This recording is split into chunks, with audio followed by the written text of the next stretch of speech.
तो आप कबीरदास जी हैं?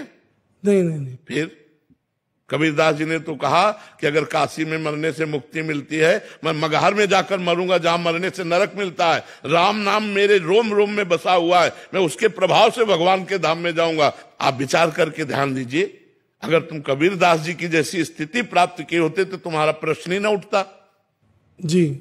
तो हमें चाहिए कि महापुरुषों की स्थिति हम अपने ऊपर लाने की चेष्टा करें कि हम वैसा बने, लेकिन हम महापुरुष बन नहीं सकते। जो बचपन से सिद्ध रामानुरागी हैं, ऐसे सिद्ध महापुरुष हैं कि अग्नि के बीच में बैठाल दिए गए। आसपास जैसे प्रहलाद जी को लकड़ियों से ढक दिया गया, ऐसे ही बादशाह ने कबीरदास जी को लकड़ियों से ढक दिया, आग लगा दिया, रोम नहीं झुलसा। और यहाँ एक दिया सलाई लगा के देखो, अगर छाला न पड़ जाए तो मुझे बताना। चिघारता हुआ हाथी उनके ऊपर पैर रखने के लिए बबर शेर प्रकट हो गया कबीरदास जी की जगह। आप विचार करके देखो, उनके जैसा महापुरुष कभी युगों में पैदा होता है। जैसे भगवान का अवतार होता है, ऐसे महापुरुषों का अवतार। हम मीरा जी नहीं बन सकते, हम कबीर जी नहीं बन सकते, हम प्रहलाद जी नहीं बन सकते। हम उनकी चरण रज लेकर उनके बताए मार्ग पर चलने की चेष्टा कर सकते हैं। बात समझ रहे? तो कबीरदास जी स्वयं धाम है, उनको धाम की जरूरत क्या है? जिसके रोम रोम में राम है, वो तो चाहे जहां शरीर त्यागे हो तो भगवान को प्राप्त होगा।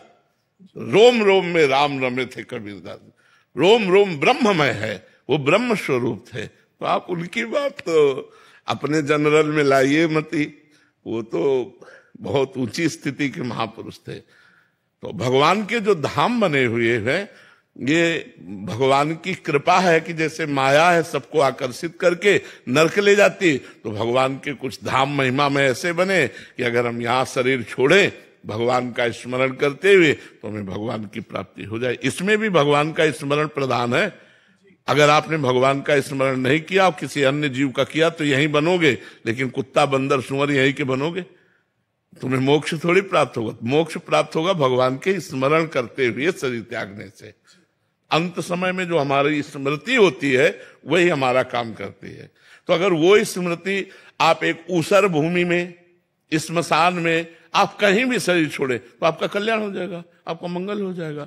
पर धाम की महिमा इसलिए है कि यहाँ जगत जगत भगवान की कीर्तन करने वाले भक्त हैं, भगवान का तो हमारी स्मृति भागवतिक होती है। आसपास चार शराबी हों, गंदे आचरण करने वाले हों तो हमारे भजन में विघ्न पड़ेगा, लेकिन चार भजन करने वाले हों, अच्छे भाव वाले हों तो हमें सहयोग मिलेगा ना। तो धाम में तो सब भजन करने वाले, और धाम भगवत स्वरूप स्वयं में अपने आप में है।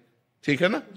महाराज जी, आपने लिखा है कि वो परमात्मा तो सभी जगत में विराजमान है, ऐसा अनुभव है? नहीं, ऐसा अनुभव है। अनुभव होना और बात करना, देखो हमारी जो बात होती है वो स्थिति की होती है। हमने वेदांत तो कंठस्थ कर ले, लेकिन वेदांत की स्थिति लाना, नामात्मा प्रवचने न लभ्या न मेधया न बहुना श्रुते न। वेदांत का प्रवचन कर लेना ब्रह्मबोध नहीं है।